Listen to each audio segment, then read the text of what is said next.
as an artist.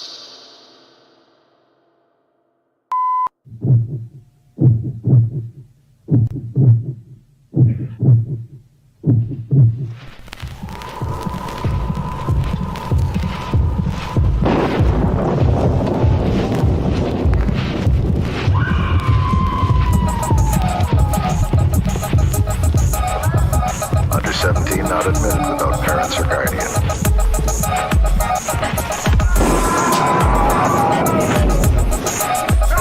Under 17 not admitted without parents or guardian.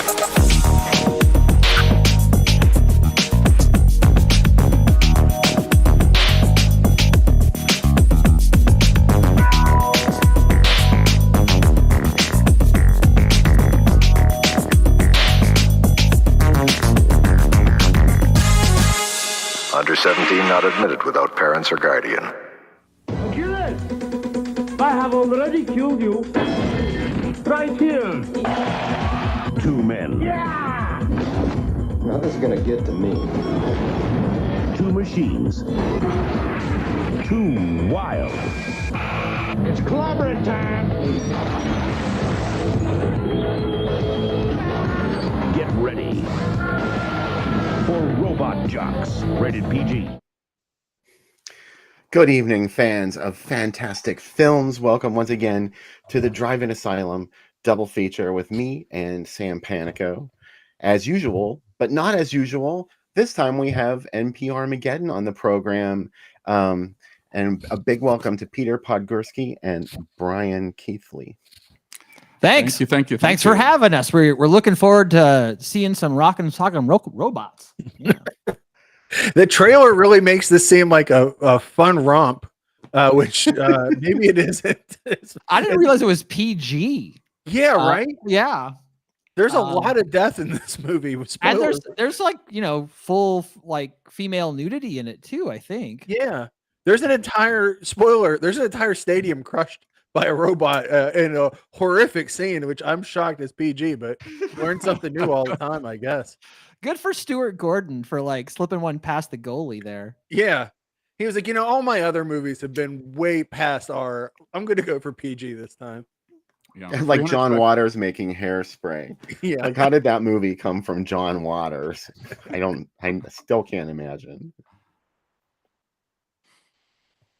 Well, Stuart Gordon wanted to make a Transformers movie like 25 years before we got we got the animated one, but he wanted to make a live action movie and he thought Empire was the company to do it, which again, shoot high, but they weren't, but they made Robot Jox and just barely. This is the last movie that Empire made before they went out of business. Well, Empire, they always did a lot of stop motion kinds of things. That'd be the only technology where you could do a transform. It'd have to be stop motion back in 1990. And it looks pretty darn good. Like it holds up. We're talking like Ed 209 levels, I think. We're approaching. We might be approaching. So it's a lot of fun. David Allen, who did the stop motion heroes, did a ton of their movies. Almost everything and into the Full Moon era too. Like he I love anything that Dave Allen did. Yeah. It's going to be good. The Crater Lake Monster. Yep. He did the Crater Lake Monster, if you can believe it. Well, they started with the $7 million budget, which is for Empire is an Indiana Jones level budget, and got up to 10 million, which is for them, it was really high. So it killed him. Crushed him. Yeah. This was a movie that was in, I don't know if you guys read Starlog back in the day, but it was in every issue, like teasing you that it was going to come out. And I just remember thinking, when is it, like, is it ever going to come out? Like, I was nuts about this. I would go to the video store and ask, and they would have no clue what it was. They'd be like, I don't even know what that movie is. And I'm like, it's going to be huge. Just you wait. And it's spoiler, it wasn't.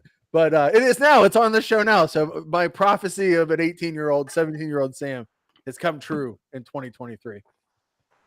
Absolutely. It'll be a lot of fun. Yeah. So why don't you guys tell us a little bit about NPRmageddon?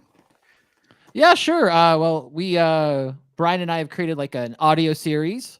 It's fictional and it takes place in a post-apocalyptic Los Angeles. Don't forget the T. It's Los Angeles. And what else can we say? Like, it's what National Public Radio sounds like after the apocalypse, basically. So very dark humor. We kind of are all over the map. I play the host of the station, and we kind of kick it out to different people, different reporters, and different breaking news out in the wasteland. And there does come with a body count, but that's okay, because it's all in the name of the news. Yeah, and we have a pretty good a very eclectic cast. We have one of the last performances of Fred Willard, one of the last performances of Harlan Ellison. And so when you cast somebody in their 80s, you're at the risk of getting one of their last performances. We snagged two of them. We snagged two last performances. And who else? The woman who does the voice of Rita Repulsa is Barbara Goodson. Barbara Goodson is in it. Betsy Baker from the first Evil Dead is in it. She's a poetess. Tazon Day, if you remember Chocolate Rain, which is like a very early like viral YouTube video, Tazon Day is one of our announcers, along with Jello Biafra of the Dead Kennedys is also in it. yeah, he's shilling some products for us, some Yeah. sponsorship messages. Who Some else is demented kind of interesting? Erica Ishii, who does streamer and she's a TTRPG. streamer, and Andrew Bowser, who just did Onyx the the Fortuitous, which I think was reviewed on BNS About Movies, I think fairly recently. Yeah. Yep. And You got Hart Fisher too, right? You guys had Hart D. Fisher, the one and only Hart D. Fisher is and he's great. You know, I just talked to Hart the other day for like, he'll talk your ear off. You should have him on the show at some point. I think he's awesome. Yeah, he's great. Yeah. That'd be awesome. If you do it, we're totally game. Oh no, Yeah. I bet he'd do it. I'll talk to him about it. Awesome. And yeah, and so it's a 10-part audio series. Every episode's about a half an hour long, which is just about perfect for like if you're gonna go for a walk. Do a little cardio, listen to an episode. And you can listen while we'll listen while you're driving around or whatever. And yeah, it's I think that's the soft sell of what we've done. I have But listened please while listen I to walk, and it's interesting to like the world is ending in my ears while like people are playing baseball and just down at the park. So it's a good accompaniment to your walk. Yeah, good. That's a ringing endorsement. Counter. Who does your audio production? Well, I do the production side of it. So I do the recording and the sound designing. But we have a mixer named Amy Reed, who's a very, very talented, accomplished mixer. She works in for films, and she's part of the sound faculty at the USC Film School. So she teaches other people sound as well, and yeah, she's just very solid. Yeah, but we had over 80 actors across the 10 episodes, so it was quite a production.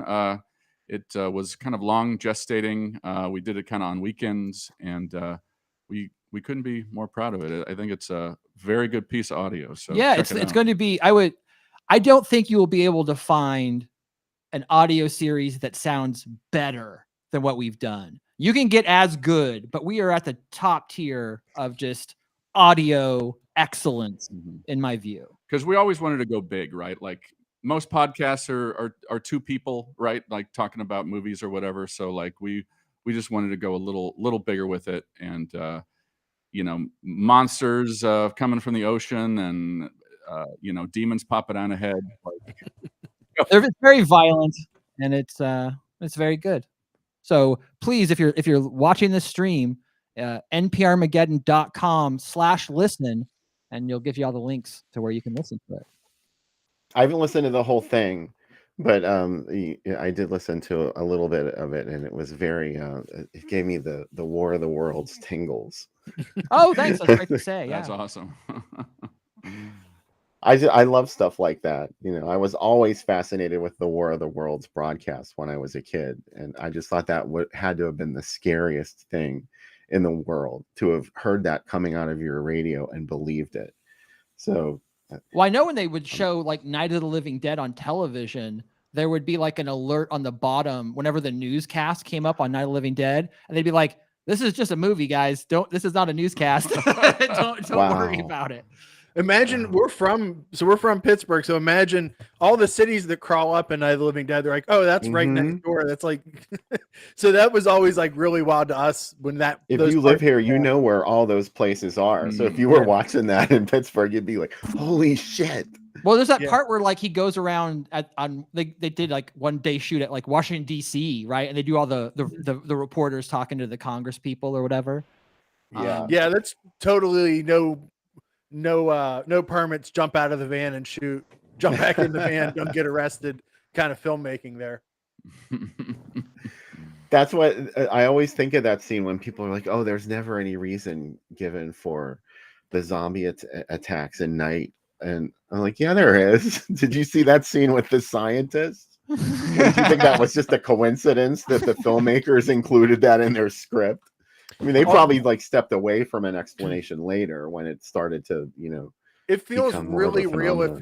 Not that it doesn't feel real if you're not from here. Greg is in the chat from Neon Brainiacs has talked about before the hunting scenes when they're burning the bodies, 100% Southwestern Pennsylvania, like the most realistic and capturing of Western Pennsylvania you've ever seen on film. Well, it's the biggest laugh in the movie, right? It's like, oh yeah, they're all messed up. They're all weird. That's 100% real. I mean, that's exactly what would happen. That's like Zillionople or Butler, really small towns in Western Pennsylvania where that would happen. Like zombies coming would not be a big deal at all. It would just be something new to hunt, and an extra day off school to hunt them. I thought that was the most chilling message in Night of the Living Dead when I started to become old enough to really understand maybe what Romero and Russo were saying with that was that, you know, after a crisis like that, here comes all the people that talk like the sheriff and they have a whole bunch of guns. Yeah. And they're going to fix everything.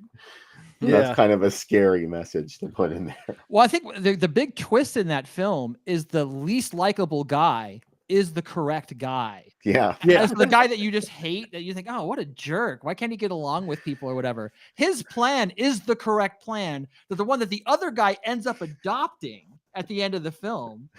And then he's the only one who lives. Yeah, barely. But I think that's what's so twisted, because like you set up this character who's just set up to just be dislikable, and you give him all the right answers. And then that's great.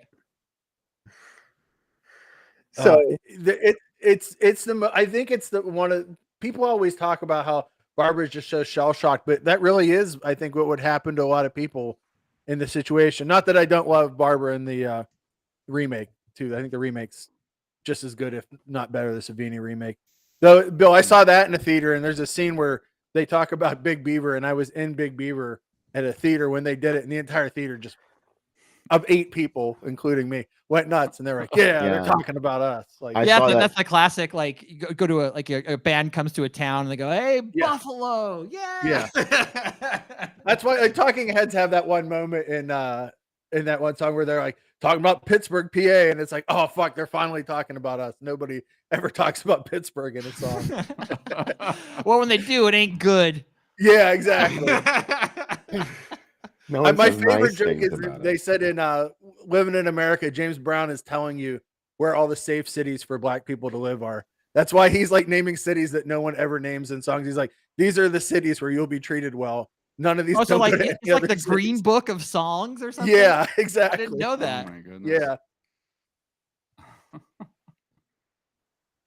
So I'm really excited that you guys picked Robot Jox. That is a great pick for tonight.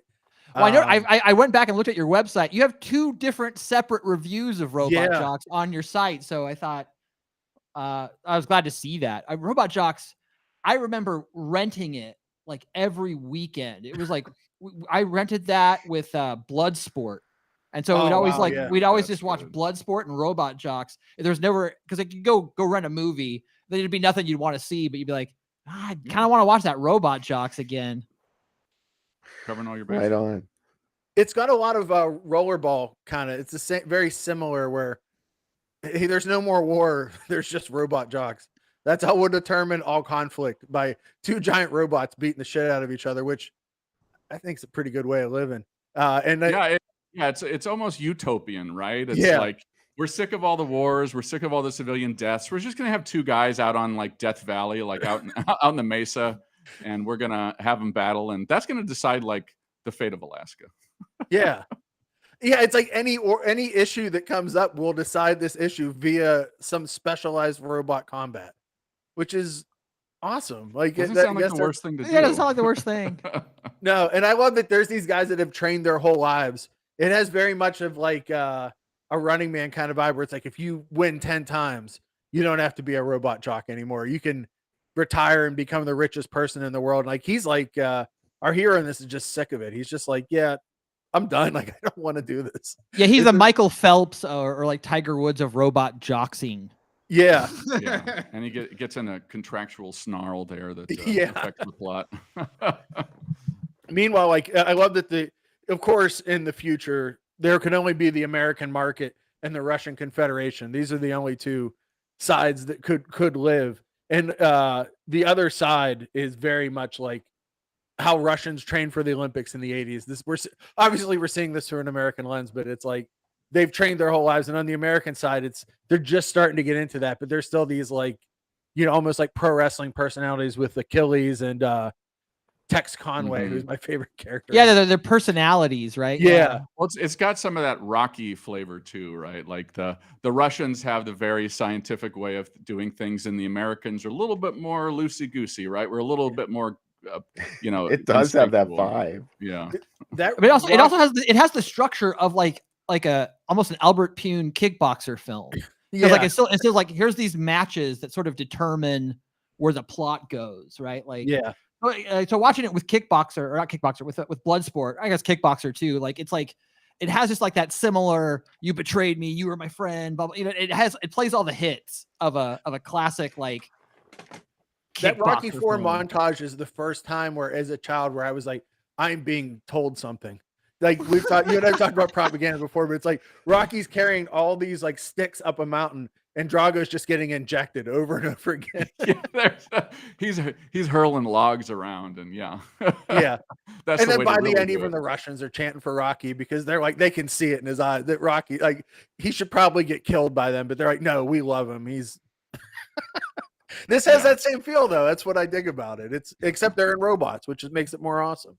Well, I think what's also the nice thing about like this picture is painted by the Cold War to a large degree, right? Yeah. And I mean, when did when did the USSR fall? What year was that? That was I looked that up. It was like the Berlin Wall fell like a year before this movie was released. But this movie was written and produced before that. Like so before, and so what's interesting is like there's sort of a message of hope and cooperation between like the commies and the true blue Americans or whatever. It's like we don't have to keep doing this Cold War thing, we can just I think how heavily it leans into the Cold War probably hurt it by the time it came out, because it was a little bit of old news. It felt a little like, oh yeah, that was already decided.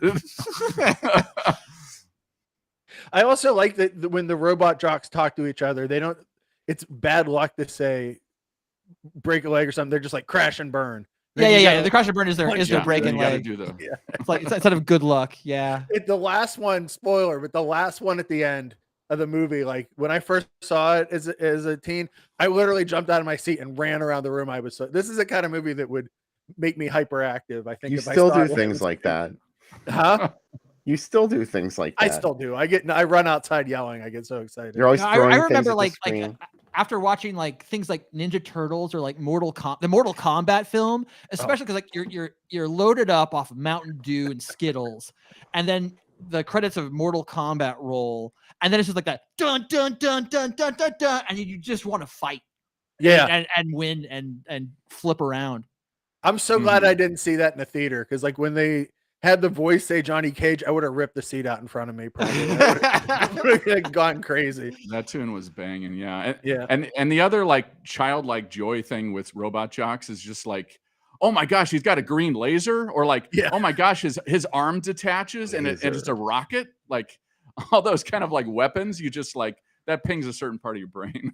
And even as like a POV shot on the fist, it like kind of flies, the camera's on it, and you're like, this is the greatest thing ever. Because it's also a production, right? They're also showing, it's like the Olympics kind of. So they've got like commentators and spectators and gambling, and like that does a really good job of setting up a pretty deep world that feels like it has a lot of lore. There's layers that you just get like a little bit of a taste of it, right? But something to look out for in the film is like the propaganda posters. There's a lot of like pro-natalism throughout the film, like you should have kids and help us out, because you figure something happened back in the day. Why they're doing this robot thing is because they can't afford to lose the people. Like you can't have these massive armies. Like you're gonna like your DNA, like there'll be not enough gene pool left for the human race. So, like, well, I think especially in the American base, when we meet like Athena, some of the newer American robot jocks are all genetically engineered. Like they've been grown in a lab to be called tubies. They're tubies. Yeah, tubies. We're gonna watch this on Tubi. We're tubies. We're all tubies. We're tubies watching tubies. Yeah. And it's very, and I like that Achilles is kind of fascinated by her, because the lines on it, but he's kind of like, I've never been with a Tubi before. This might be interesting.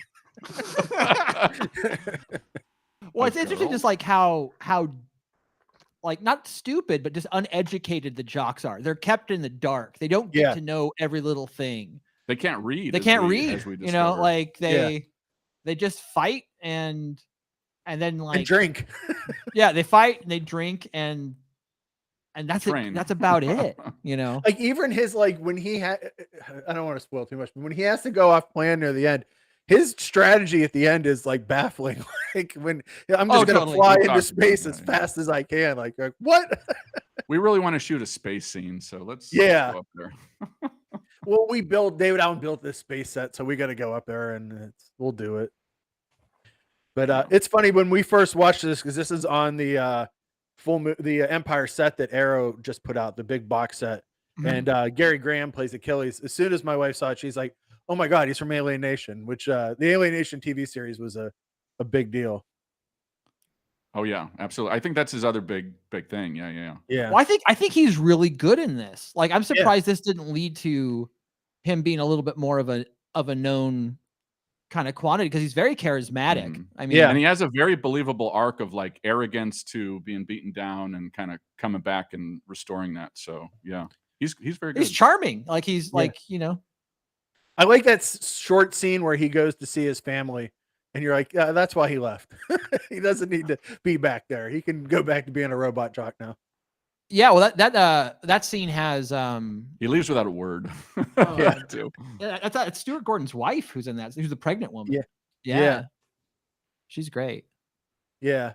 I wish that this had been bigger than it was, but then we probably wouldn't be able to stream it on the show. So it all worked out. It wouldn't be on Tubi otherwise. I remember I was really fascinated by this film. Like there were these comic book companies. This was probably 10 years ago. They were putting out comic books based on old television shows, and I go, "Oh, that's really weird." So there was like a Miami Vice comic book, and I was like, "A Miami Vice comic book? How bizarre!" And I was like, "I wonder like the license for a Miami Vice like comic book can't be that much. What else could you do?" And I remember like talking to the licensing department of MGM to see how much it would cost to license Robot Jox for a comic book. And, you know, I would have had to have gotten like likeness, right? I ended up not doing it, but I went pretty far down the rabbit hole wow. where like I emailed Joe Halderman, asked him who had the rights to the movie. He goes, "Oh, you have to talk to somebody at MGM. I don't know. I'm just a writer." And so like, yeah, I got on the phone with the licensing department of MGM just to, you know, on a whimsy really, because seeing like, you know, like, as I wanted to see how well those Miami Vice comic books were going to do, because if they're going to do well, I was like, you know, people like Miami Vice that love Robot Jox, right? I think the audience for Miami Vice is probably a lot bigger than Robot Jox, honestly. But for me, Robot Jox is that's There the was thing to that do. Lightning Comics too that did all the Corman comics for a while too. They did Death Race 2000 comic for like 5 issues, and I can't remember what other ones they did. Oh, they did Death Sport too. Yeah, I mean that stuff sounds like ripe to be. I mean, like someone's going to crack that code eventually because there's just too much good stuff. People are always looking for this IP, and it's like MGM owns every canon movie, right?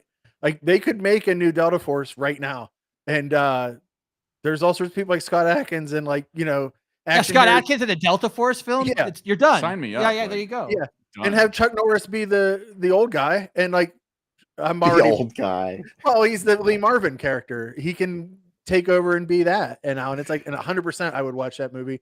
They don't even got to write a script. I'll just watch those guys hang out and shoot pool or whatever. Well, I think a movie that's similar, like with Scott Adkins film, like, I think a movie that punches so above its weight is Universal Soldier: Day of Reckoning. Oh yeah, That's like if Gaspar Noé made like an action film. It's so much good. better than it has any right to be. It's an art film. It's art. It's exploitation. It's brutal. Yeah, man, like It's like- the script is great it's like Apocalypse Now, but like on with like a clone. Yeah, a tenth of the budget. But then it also has the best fight scenes you've ever seen in it too, because Scott Adkins is awesome. yeah, he's so good. Mhm. Yeah, it's sort of unfair. Like Scott Adkins was born 20 years too late, right? Because like he Yeah. is not a household name. You have to be kind of into this stuff to know who Scott Adkins Yeah. is. But Both this his ninja movies are amazing. If they had come out in like 84, he would be like Michael Dudikoff or bigger. Like he would be- sure, and like yeah. what were the MMA Undefeated. ones? Undefeated, yeah, undefeated. Yeah, they're those great. they're so good. Where he plays Yeah. Boyka. He, or whatever, he did get into the last what do you call it? What are those? Expendables. Yeah, he's in that, and he's in the fourth. John Wick. John what do you- Wick. John Wick. Yeah, thank you. So like he's getting to be in some stuff like that, but it's like Yeah, but he's always like the fourth guy or something. Yeah, like, I know. You know, like where's like the big Scott Adkins? Scott Adkins also he's probably a better actor than all of his predecessors, like from his lineage. I mean, I love Chuck Norris, but I also know that he's not the best of actors. I mean, I think comparatively, I think he's stoic. He's better than, you know, like what Van Damme's pretty good. What Seagal's the worst. Yeah. Dolph Lundgren has gotten better. Yeah. And Schwarzenegger has gotten better, right? Like they've had long careers. I always say about Van Thanks for Damme, getting us in trouble with all these these like angry muscle men who are like past their prime. Peter's like, he's a 3. He's a 3.5. No, they got better, but like Scott Adkins was always just good, you know. Like Van Damme needs all this time where you have to set up why he has an accent in every movie. Like they spend like 3 or 4 minutes. Lionheart, you're just good to go. Yeah. Oh, but like sudden death shot here in Pittsburgh. They're like, well, he's French and he's French Canadian and he was a goalie and then he came to Pittsburgh to be a firefighter and you're like, I don't care. Oh, is that like a Die Hard ripoff? Is that one of they blow up the Civic Arena where the Penguins play because the NHL was on strike that season, so the owner's wife wrote it and she's like, what if someone took over the igloo? That's gosh, good for her. Yeah. And then they did blow up the igloo. They did. Then then it's gone now. They blew it up for real. I'm getting thirsty. I think it's time to do the cocktail time. All right, so take it away, Sam, in a can. It's time for Robot Jox, not Robo Jox, which I always call it, but it's Robot Jox, Jox. In the future, all our battles will be determined between giant robots fighting. There's only 2 countries and a lot of corporations. I don't even know if they're countries. Anyways, there's still alcohol. To represent the Russian side of the equation, we got the Nikolai vodka, right? And your wife. Yeah, 2 ounces. 2 ounces of Nikolai. Chambord, nearly done. This holy hand grenade, almost empty. We're going to do a ½ ounce of Chambord, which we've combined with a ½ ounce of peach schnapps. That symbolizes the American side of this war. There's only going to be 2 sides, American and Russian, forever. And then we're going to have 3 ounces of apple juice, ½ ounce of hand-squeezed lemon juice, because even in the future, we do things the right way. This is Achilles, named for the best Robo Jock. Let's do a Robo Jock handshake. Yeah, we're ready to make it. Here we go. 2 ounces of vodka in your shaker. I wish a shaker looked like a robot jock. That's the peach and the Chambord. Peach and Chambord. This is the apple juice. And finally, lemon. There's a Georgia in Russia and a Georgia in America. And just like Sting sang, do you think Russians love their children too? Do you think the Russian robot jocks' children love their children too? Here we go.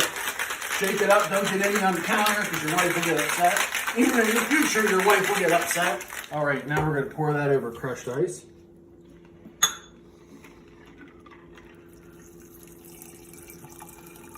Even in the future, my pouring skills are horrible. Even in the future, there's a lot of spills. There's a lot of spills and chills for the Robot Jocks. Can you pan up to the Robot Jocks drink, please? Thank you.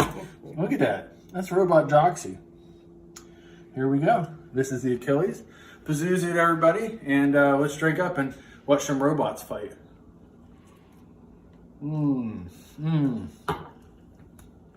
Let's do it. All right, so Pazuzu to all of you watching, and especially to our guests, NPRmageddon, Brian and Peter. Thanks so much for being on the show. We appreciate it. Oh, wait, now you're unmuted. Thanks. Thank you. We don't have a drink immediately at hand, but we will. Look, I'm covered by the bottle. I can drink this drink that's right here on my face. Here, wait, there we go. That's bigger. That's worse. And do the. Here, we'll do There we go.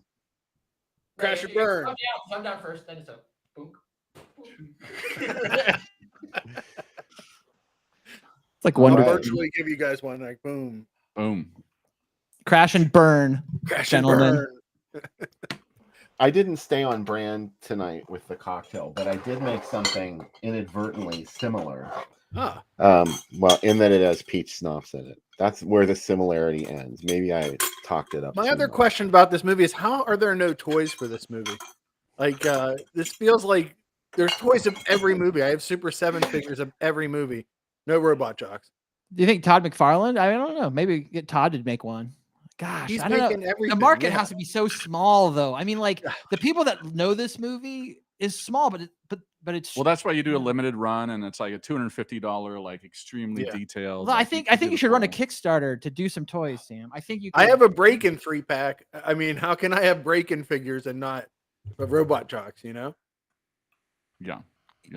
Well, especially like like this Charlie Band. It's not like he's afraid of making toys. Like he No, makes I have a all the Mr. Puppet Slauson Master already toys. made. Yeah. Yeah.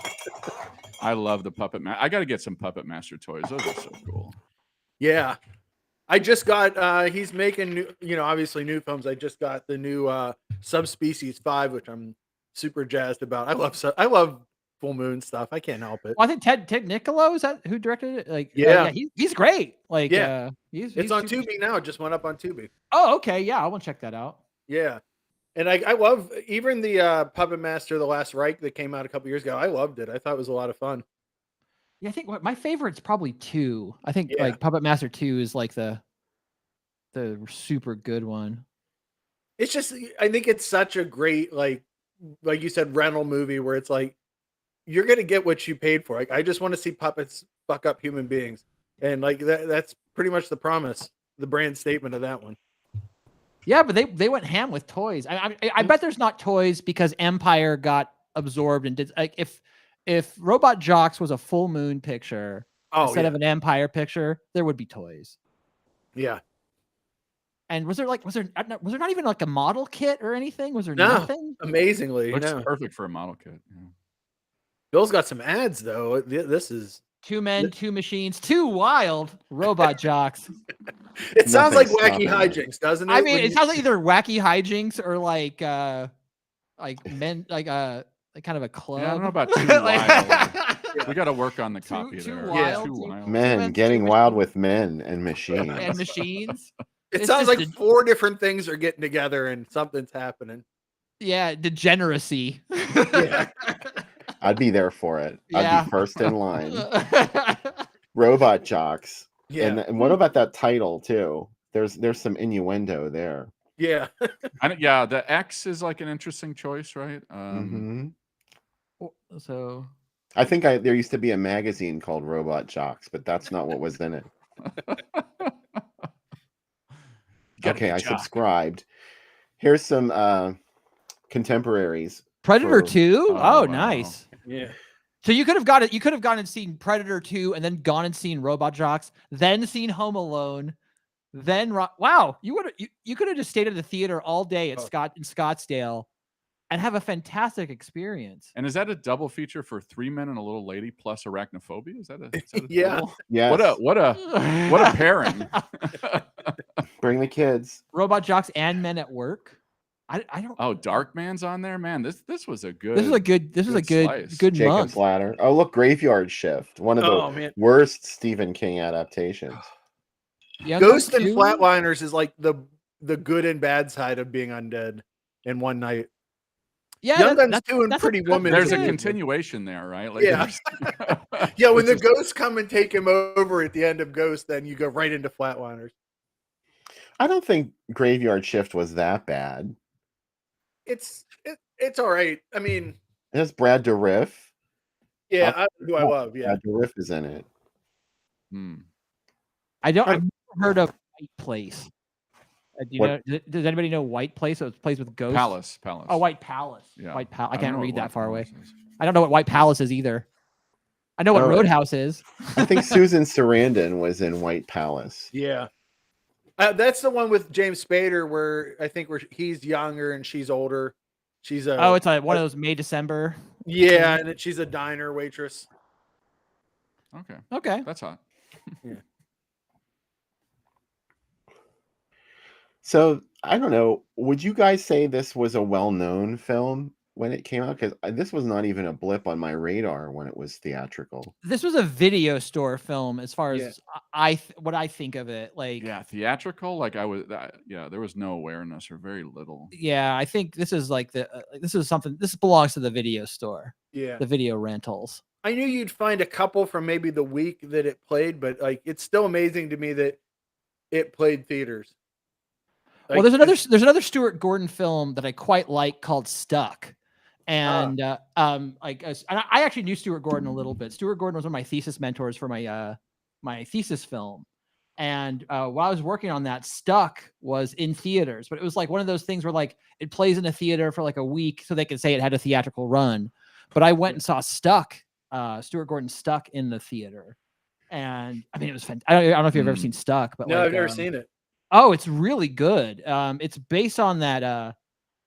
There was a news story where like a nurse got into a car accident with a homeless guy, and he got stuck in her windshield, and she panicked and drove home.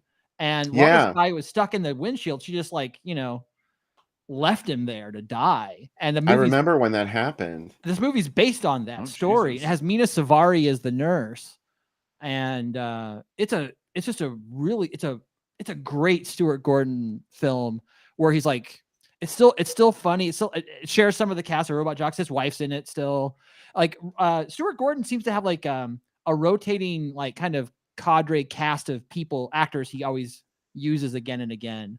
So you'll see like people who have small parts in Reanimator also have small parts in Robot Jox. And I mean, Jeffrey Combs is in Robot Jox for a small part. Yeah. I think like the old woman in Robot Jox who is kind of running the eugenics program, The Tubies. I think she is like the grandma in Dolls. Oh, Stuart wow. Gordon, it's the same person. Yeah.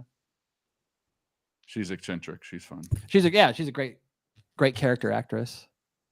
Gary Graham. There was a little bit maneuvers of his press. man in Robot Jox. Maneuvers. I don't know about maneuvers. His There's a lot. man. I think you're right about the innuendos there. I think there's something. Lean me. See, you're getting it now. Yeah. There's a lot of Yeah, BMX no. armor in this too. This looks like something somebody would wear riding their Haro or GT bike when I was growing up. Well, I think it looks. Yeah, I really like the RCA video plugs that are on their gloves. That's the first thing my wife said when she watched it. She said, "Are they plugged into a VCR while they're doing their robot jockeying?" Now, when I was a kid, I thought that was cool. I mean, I think people make fun of it now, but I'm just like, that's great. It's like, Yeah, there's some Power Glove, like NES Power Glove vibes to that to that glove. When you dress like that and ride any bike other than a Harley around here, there's going to be a bunch of guys with super long hair and Bob Seger chasing you. You can't do that around this area. At least you couldn't when this movie came out. Yeah, it's You definitely like couldn't.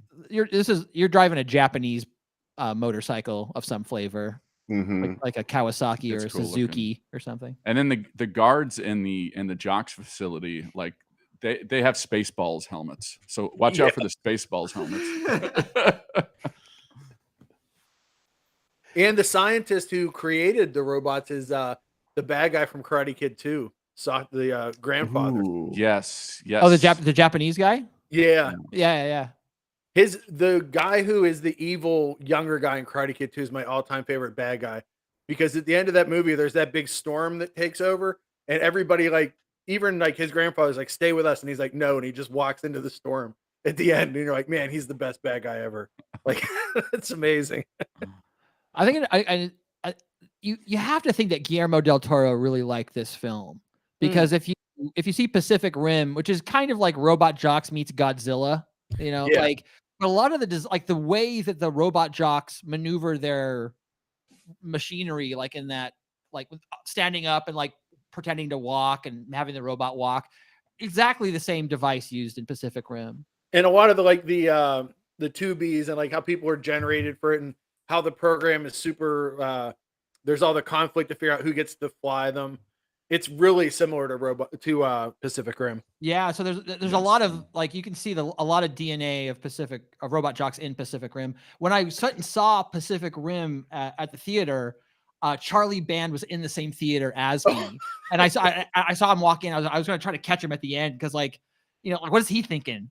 Going and watching Pacific Rim, going, "Hey, you ripped me off. What the hell?" This is the shit I do to other people. Oh, it hurts. Man, It's like the double Uno reverso card.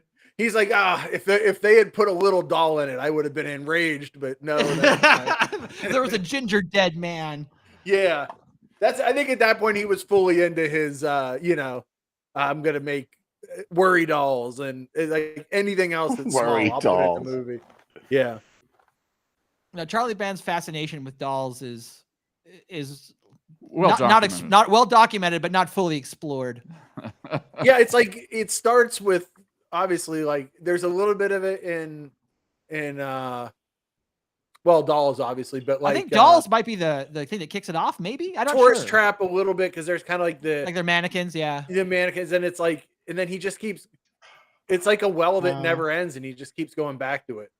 But I'm there for it every time it happens. So like what can I say? I've seen every Evil Bong film, and they're pretty enjoyable, except for the one where like the Evil Bongs from outer space. I don't like that one so much, but all the rest of them are super good. Oh, I have Bad Channels. That one offended you.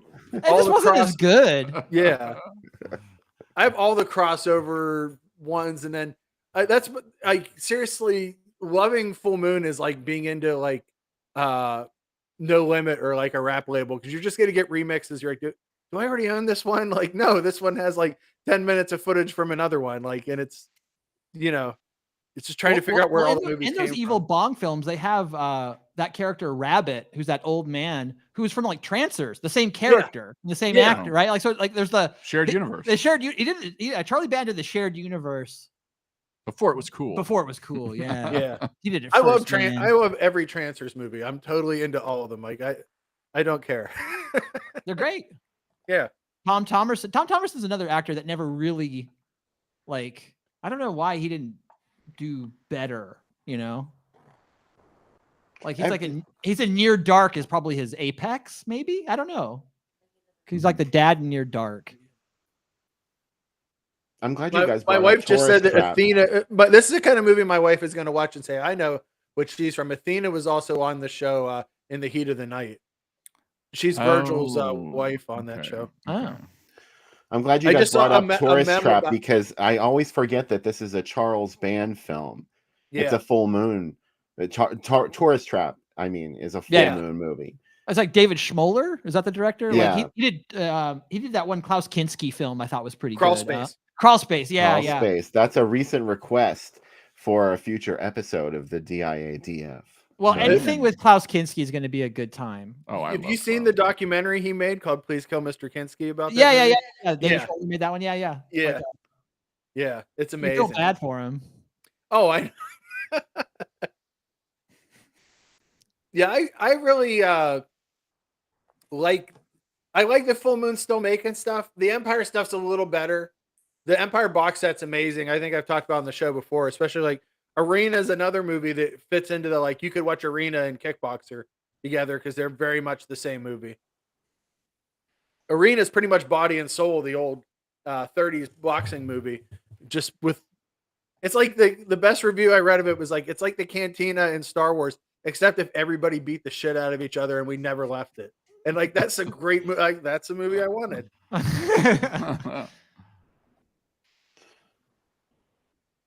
Yeah.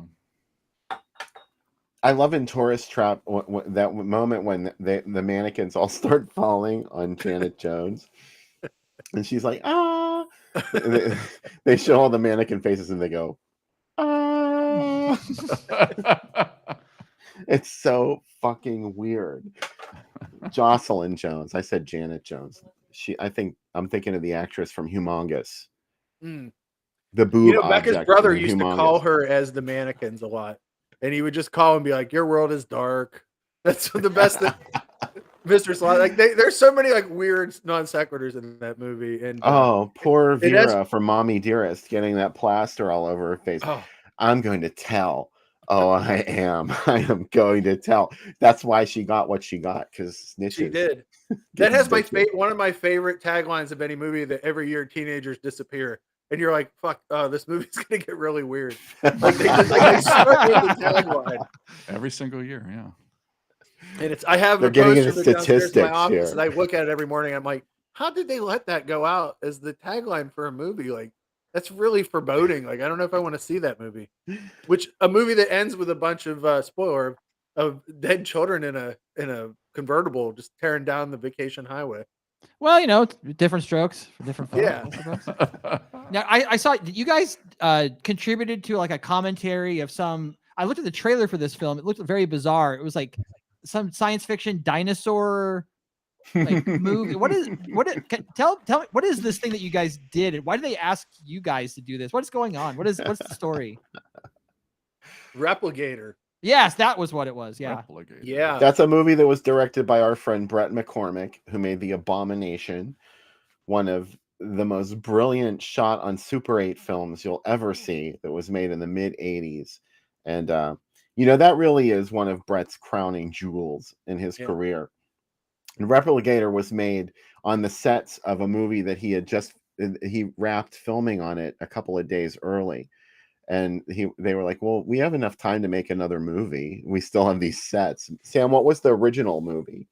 I can't remember what the original one was. It was for Corman, though. And, he made that movie for Roger Corman. The Abomination was just like, a bunch of friends making a super. And he said because they just finished a Corman movie and had so much time, he said, what if we beat that record of 6 days that he did on Little Shop of Horrors and just try to make a movie in like 5 days with what we got, and we'll write it over the weekend. And so, yeah, it's about a government experiment to create like a Stargate kind of thing that can teleport troops, except when they send men through, the men all turn out gay. And when they send women through, they turn into dinosaur women. And that's pretty much the plot. Gunnar Hansen's in it, Brink Stevens. So they went back and shot scenes with them so people would want to see it. But it's really fun. It's really goofy, and it's actually got pretty decent effects. And it's like a little shot on video wonder. And like they asked us to do it because I interviewed Brett for his book on the Abomination. That's how we actually started working for this company, Visual Vengeance, that puts out shot on video. We did Suburban Sasquatch for them as well. Oh, I heard of it. Awesome. Yeah. I know that through Red Letter Media, which I adore. Yeah. And, I watch those guys. Suburban Sasquatch is fucking amazing. Yeah. I have to admit, I had reservations when Sam told me about this, and I was like, well, I don't know what I'm going to say about this movie because I had never seen it until we got that assignment. And then I watched it. I was like, oh my God, this is fucking amazing. Yeah. So they keep showing me more and more things that I never would have watched if we hadn't gotten them to do as a commentary. And the movies are all turning out to be so much fun. I'm really glad that they're opening up and providing a platform for these kind of films because, I don't know, a lot of people just upload this stuff to YouTube for free, and that's fun, but it's nice to see a company giving them a nice legitimate release. And Visual Vengeance, they pull out all the stops with their packaging.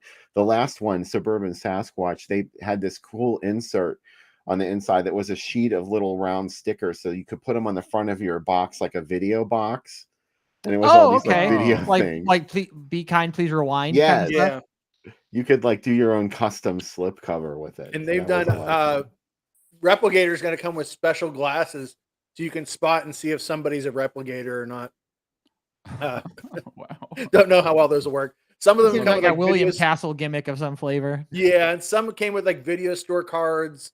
One came with a prayer cloth. They put out, I think, 8 movies so far, and it's amazing because they all look like Criterion level releases. Like the box art's amazing. There's so much stuff in with them, and then you get these like deranged movies that are like the kind of last blast of like regional film, because they're made in really so far away from Hollywood by people that would normally never make a movie. Brett's probably the best director of these. There's a few other like well-known like shot on video directors whose stuff's going to be coming out as part of it too. But it's just a really cool series to be part of, and I don't know. It's amazing that they asked, because originally we were going to do a few other foreign ones for them, which may still happen. And then they said, "Hey, how do you feel about this, about Suburban Sasquatch?" And I was like, "Holy shit, yeah, I can talk about that movie a lot." Awesome. So that movie has Suburban Sasquatch has an extended scene where 2 rich older women drive around lost eating a hot dog. which goes on like for like 10 minutes. Just kind of filler, kind of. Yeah, there's a lot of filler, and like at times the Sasquatch has a dick. Sometimes it doesn't. Sometimes it's on a skateboard. It's really good. That's the box quote. Yeah, that's a great summation. Yeah. The Sasquatch morphs constantly. Yeah. As Sam mentioned, sometimes it's factors of both genders. Other times it's really, really big. Other times it's just sort of average size. And the abilities that it has change often too in the film. And it's it is definitely an eco horror movie because there is the message to it that we've infringed on the traditional lands of the Sasquatch, forcing him to become suburban Sasquatch. As we build these like McMansions and stuff, These and fucking that's why suburban housing plans. These people Yeah. coming in here where the deer shit, and they're building their houses like they belong here. So That's they were the message. asking. They were asking That's for gross, it. Is what they're Yeah. saying. And the director's entire family worked on it. His wife wrote the theme song. His dad built the costume. His kids are in it. My favorite thing is we got paid $4 more than the budget of the movie to do the commentary because the budget was actually going to be less, but someone got hit with a toilet plunger in it and would not allow a used toilet plunger to be used. So $6 more were spent on the toilet plunger, which is amazing. So I said, well, where did the budget go? And I interviewed the director. He goes, oh, pizza. Like, you can't. I spent all the money on food for the crew. That's what's most important because they're not going to show up otherwise. Mm-hmm. And the Sasquatch can make about one sound, right? Like they were reusing a clip pretty generously. I asked the director about it, and he said, yeah, he goes, I could have spent a lot longer on it, but I really liked how it sounded. So I just kept it. And it's just like the same clip throughout. He said, I had bigger stuff to worry about. And he said, people talk about it. So I guess if I did it right, nobody would talk about it. So it like gave me something for people to talk about, which is cool. Yeah, but I forgot, Bill, that the Sasquatch has breasts at some scenes too. It really depends when it comes from. That Sasquatch is all things to all people. That's not the weirdest movie that we've done for them. I can't wait to talk about the other ones. There's some other ones that like I hope Bill left in me laughing on the commentary because I was not ready for a couple scenes of like, how is this happening in a movie? Like when you can get surprised by that in a movie, that's awesome. Like I love that.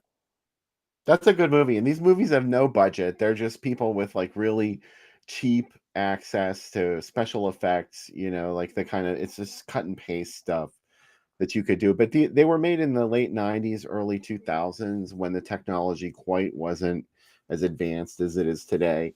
And at that point, when you watch a movie like that, like, of course, you can tear it apart and be like, oh my God, the acting's horrible. Oh my God, look at that. There's a mistake.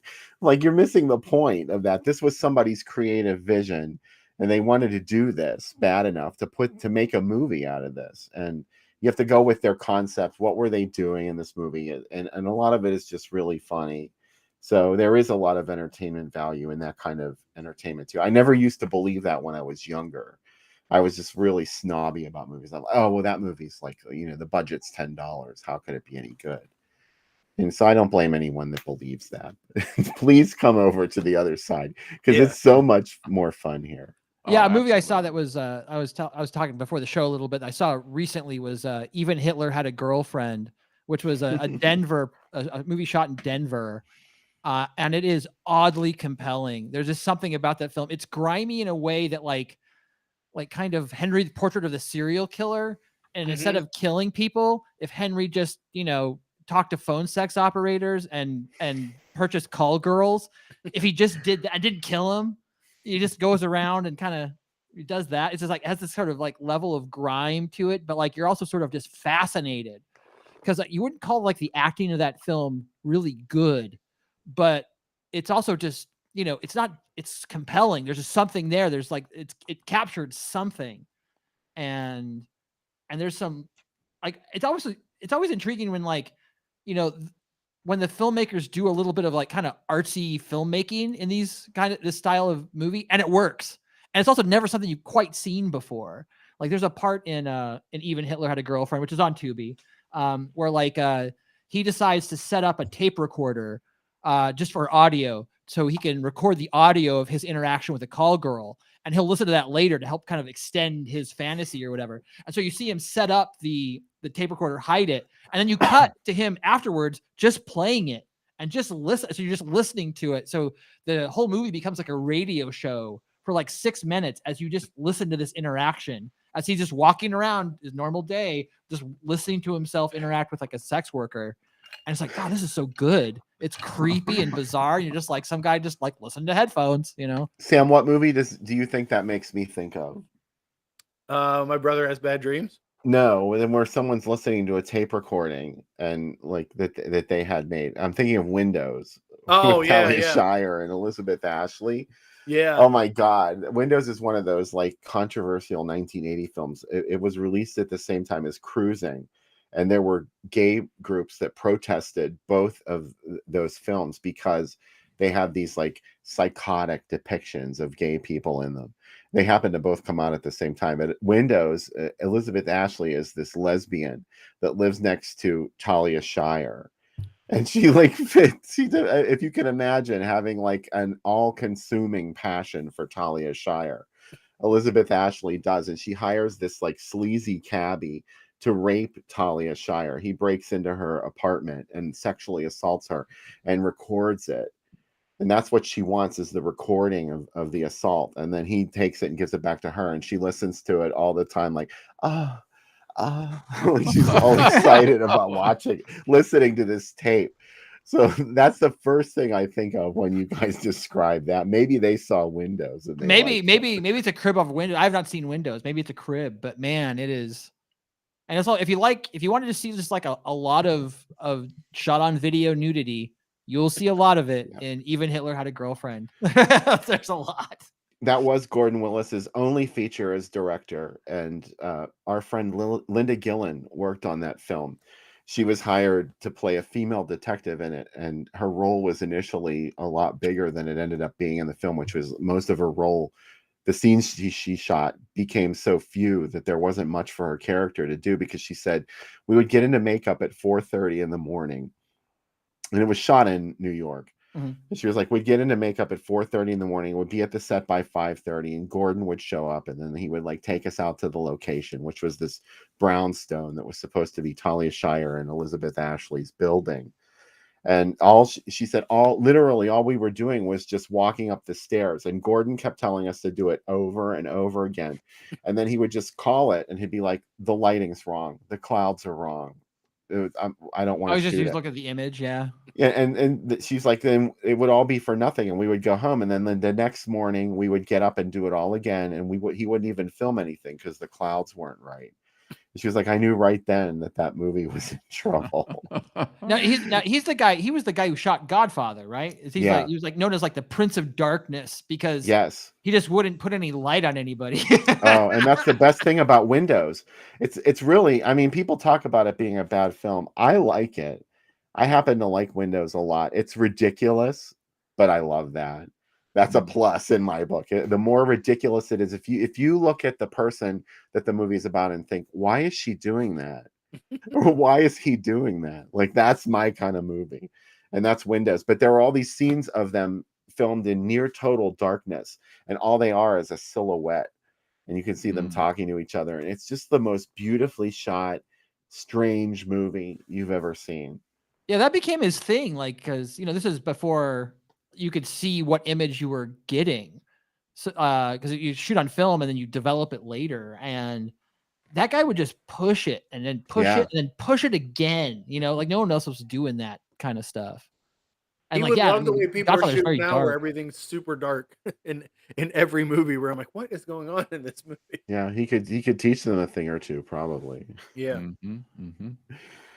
NPRmageddon. Are you going to be back for the second segment of tonight's program? We will be. We are going in cold. I have not seen Warriors of the Wasteland, even though I have seen many Enzo films. I have not seen this one, so looking forward to it. Okay, well, the link is on Movie Boom. Just go to Tubi and search Robot Jox. You'll find it there. And come back after the movie. We'll have lots more to talk about with NPRmageddon and Sam Panico, myself, on the Drive-In Asylum double feature. So come back. Have fun.